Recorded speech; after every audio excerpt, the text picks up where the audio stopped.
राजस्थान कर्मचारी चयन बोर्ड द्वारा करवाई जाने वाली एलडीसी भर्ती जो कि 10,644 पदों के लिए करवाई जा रही है, उसके आवेदन 13 फरवरी को समाप्त हो चुके हैं और 5,93,000 से ज्यादा अभ्यर्थियों ने आवेदन भी किया है। हालांकि पोस्ट के हिसाब से आवेदन की संख्या कम लग रही है, लेकिन इसमें जो थी सीटी जरूरी थी, 10+2 की सीटी, और ऐसे में बहुत सारे अभ्यर्थियों के पास में 2024 की सीटी नहीं थी, क्योंकि हाल ही में जो सीटी की परीक्षा होने वाली थी वो परीक्षा नहीं हो पाई है। इस वजह से बहुत सारे अभ्यर्थी वंचित हो गए। लेकिन जिनके पास सीटी थी, 2024 के सीटी का सर्टिफिकेट था, वो भी अभ्यर्थी आवेदन से वंचित हो गए। कई सारे अभ्यर्थी अपना तर्क दे रहे हैं कि साइट नहीं चल रही थी, बहुत बार प्रयास किया लेकिन उसके बाद भी आवेदन नहीं कर पाए। ओटीआर का भी हवाला दे रहे हैं। लेकिन इस तमाम शिकायतों के बाद में कर्मचारी चयन बोर्ड ने इससे पहले भी कहा था, जब महिला पर्यवेक्षक और वनपाल के लिए तारीख जो थी वो आगे बढ़ाई थी, उसी समय कर्मचारी चयन बोर्ड के अध्यक्ष ने कहा था कि जितना जल्दी हो सके आवेदन पूरा कर लीजिएगा, उसके बाद में दोबारा से आवेदन विंडो नहीं खुलेगी। और कर्मचारी चयन बोर्ड से लगातार अब एलडीसी भर्ती के अभ्यर्थी मांग कर रहे हैं। कई सारे अभ्यर्थियों का कहना है कि साइट नहीं चल रही थी जिसकी वजह से हम आवेदन नहीं कर पाए। अब एक अभ्यर्थी ने लिखा कि सोच विचार करके 2-3 दिन एक्सटेंड कर देते तो कई अभ्यर्थियों की मेहनत बेकार नहीं जाती। सर्वर के कारण ही दिक्कत हुई, फॉर्म नहीं भर पाए।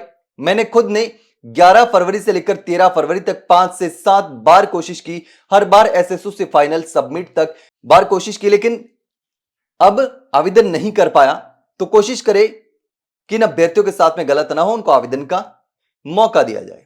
तमाम अभ्यर्थियों के अपने अलग अलग रीजन से अभ्यर्थी लगातार मांग भी कर रहे हैं। 2-3 दिन की, कोई अभ्यर्थी कह रहे हैं कि 1 दिन एक्सटेंड कर दीजिएगा ताकि आवेदन से वंचित हमको ना होना पड़े। एक अभ्यर्थी ने लिखा कि यदि सर एलडीसी की आवेदन तिथि नहीं बढ़ा सकते तो कम से कम एक ट्वीट करके बता दीजिए ताकि मैं और कोई भर्ती की तैयारी करूं, क्योंकि मैं 20,000 देकर एलडीसी का कोर्स भी ले चुका हूं और मेरा आवेदन भी सबमिट नहीं हुआ। यानी कि कोर्स खरीदने के बाद भी मैं एलडीसी का फॉर्म नहीं भर पाया, तो अब नुकसान हो रहा है कि कोर्स खरीदा उसका भी क्या करूं। एक और अभ्यर्थी ने सोशल मीडिया पर पोस्ट करते हुए कहा कि ओटीआर की वजह से मेरा एलडीसी फॉर्म नहीं भरा गया, कृपया डेट आगे बढ़ाने की कृपा करें।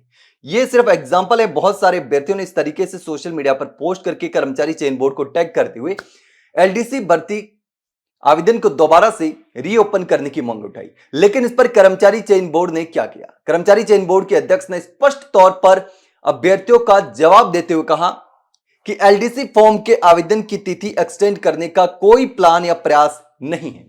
यानी कि जो अभ्यर्थी आवेदन से वंचित रह गए, अब वो इस भर्ती में शामिल नहीं हो पाएंगे, भर्ती से पूरी तरीके से बाहर हो गए हैं। चाहे कोई भी वजह रही हो, चाहे वो साइट नहीं चली हो, सर्वर नहीं चला हो, साइट हैक हो गई हो, जाम हो गई हो, ओटीआर की समस्या हो, तमाम चीजें हैं जिसको लेकर के आवेदन नहीं कर पाए हो। लेकिन कर्मचारी चयन बोर्ड का स्पष्ट तौर पर कहना है कि अब आवेदन आगे बढ़ाने का, आवेदन रीओपन करने का कोई प्लान नहीं। लेकिन इस पर आप क्या सोचते हैं? कमेंट सेक्शन में कमेंट करके जरूर बताना। वहीं अगर जानकारी अच्छी लगी हो तो वीडियो को लाइक और शेयर जरूर करें, और हाँ, चैनल को सब्सक्राइब करना ना भूलें। फिलहाल के लिए इतना ही, जल्द मिलते हैं एक नई जानकारी के साथ, तब तक के लिए नमस्कार।